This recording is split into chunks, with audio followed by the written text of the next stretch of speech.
Hello, in this video I'm going to be talking about how to organize your PowerPoint that you'll use to actually run your simulation. And it's key here. I know people a lot of times they just want to skip ahead, right? It's kind of natural. We don't want to do the organization. We want to jump right into that PowerPoint, get the thing done. And I have to stress that if you try and do that, it's just not going to go well. You might find it difficult to complete it. You might find it that it doesn't work very well. So it is very important to go through these kinds of steps. And again, it's important to also kind of look back and think about what I've presented to you so far, right? That you can borrow some of those ideas certainly, and that will make it a little bit easier. And then you kind of put your own twist on things. You kind of start off with perhaps what I have done, and then twist it a little bit and put your own kind of mark on it. So the first thing you want to kind of think about is what is going to happen in a turn, right? What's going to happen in a turn? Each simulation is going to have multiple turns. And it helps before you, again, start making that PowerPoint to think about what those turns will be. So in this one, I decided I'm going to have an event first, right? So I'll announce something's happened. And then you need to figure out how much food you need, and then how much economic contribution you have. And remember, for the Holodomor simulation, we're using a dice pool. So you have just a number of D6. And each person rolls their respective D6, and then 1 to 3 is a failure, 4 to 6 is a success. And then I had them that they would draw a card to represent a random event, and then make adjustments so their economic contribution could go up, it could go down, something like that. And then I had the harvest check where they actually roll their economic contribution. And then they had this option to buy food if they didn't grow enough food using some of their wealth that they had stored.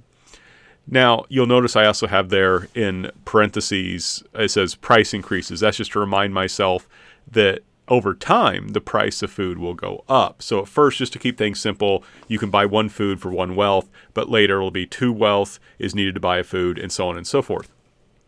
And then I need to think about, okay, this is the big thing, right?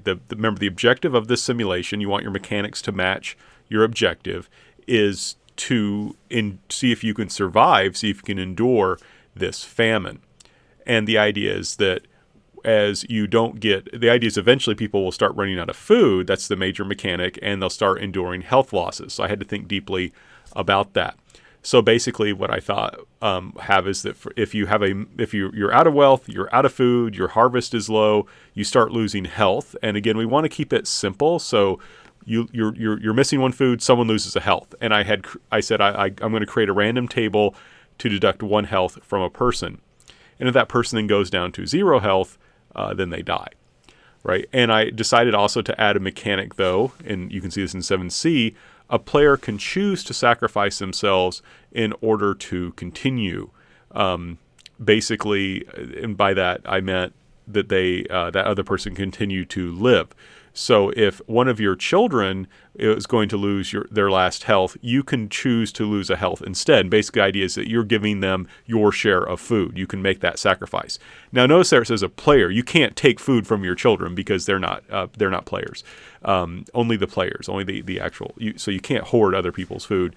And then the other thing you have to think about when you do like a can you survive is how do you handle player death? In this case, the idea is if you die, you take up the role as the oldest living child of the same sex for dice rolling. So remember that economic contribution, there's kids, and then there's a husband and wife among the players, and the idea is that you roll for the children of the same sex. So the man rolls, the husband, the father rolls for him and the eldest son, the mother rolls for her and the eldest daughter. If the mother dies, then she becomes the oldest daughter. If the father dies, she becomes the oldest son. That was kind of the idea, so they could still do something.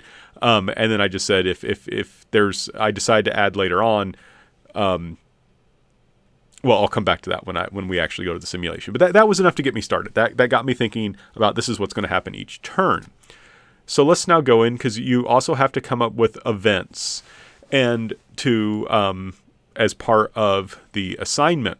So the first thing, though, And so the idea here is that we've got kind of a basic breakdown. We've got a basic structure. Now let's add some things that can impact that basic structure, things that can make each turn different. If it's just one turn after another and nothing changes, you don't learn as much and people are not going to have as much fun and they're not going to be engaged. So the setup here, and I have not yet play tested this. This is just getting things ready to play test. I decided, you know what, everyone's going to get 4 wealth counters. Everyone's going to get 4 hidden food counters. I calculated the economic contribution because you don't want players to have to mess with that. At the beginning, everyone's going to have the same at the beginning anyway, so you might as well figure it out and let the players then not worry about it. And then I also did the same thing for total food needed. And I decided the first event, I'm not going to do anything different. It's just going to be, hey, we're going to go to work. We're just going to have just kind of your normal working turn where they just do their farm, they do the harvest check, and that's it. Nothing special. Then for the next turn, I decided that we'll do collectivization. And basically this is when, and I'll have to explain this, this is when it was decided to basically remove private property to make the farmers, instead of being like individual farmers farming their own household family plots, that they were just all going to be working for this very, very large collective where they essentially were wage laborers rather than being able to work their farmland. And what happens is that means that the government will be extracting more from them, and that they will have less to, they will not be as efficient. Collectivization farms are not as efficient as private farms. So I said, the way I'm going to deal with this mechanically is they will lose 2 successes when they roll their harvest check, right? And then I decided for the next turn, and the idea here is to simulate this whole idea you can survive over time. The people should feel they're getting weaker and weaker. They're struggling to survive. So in the next turn, the government actually expands the quota. So now they lose 3 successes from their harvest check. Not 2, it's gone up to 3. And the food now costs 2 wealth. So things are changing.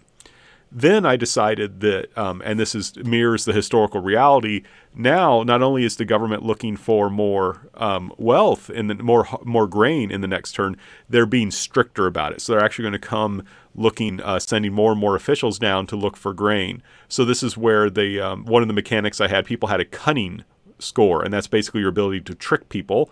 You can't beat up the government. You can't fight the government. It's much too powerful in this time period and place, but you can try and trick government officials. So students would have to make a cunning check to see how that goes.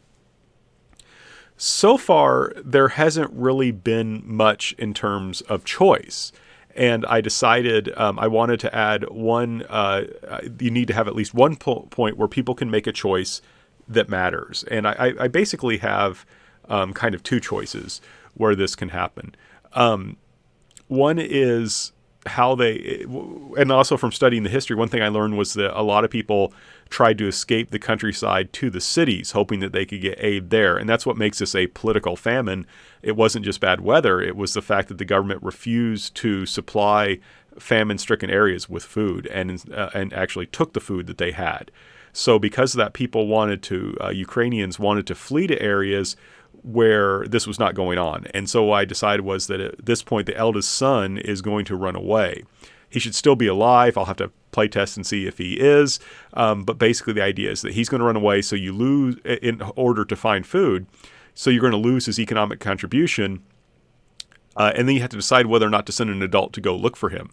So that's kind of a big deal, right? Because you've already you lose his economic contribution, and you have to decide, am I going to look after my son or not? And so that's a choice that has a definite economic impact. And then one other thing I heard when I was studying this, I was watching like a documentary, they mentioned that villagers who had in the past had never locked their doors because they trusted their neighbors suddenly were locking their doors because people were basically stealing from each other. So I decided to add a section where people actually attempt to break into the house. And then you have to make a choice. Do you try and fight them or do you try and trick them? And then I had to come up with rules about what would happen. And I calculated how much cunning people have. And people, on average, are going to have 6 cunning. If they have the grandma with them, they'll have 9. So they'll have that advantage. The key thing is they had to feed her. So there's kind of a trade-off there.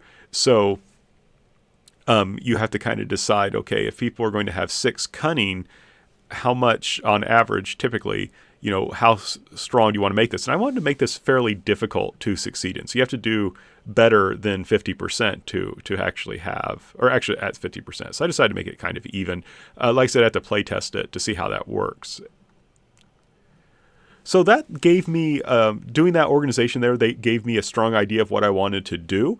And another key thing, we'll see this in the next lecture, is once you start actually putting in a PowerPoint, you'll see that things change. You don't want to just copy paste this into a PowerPoint.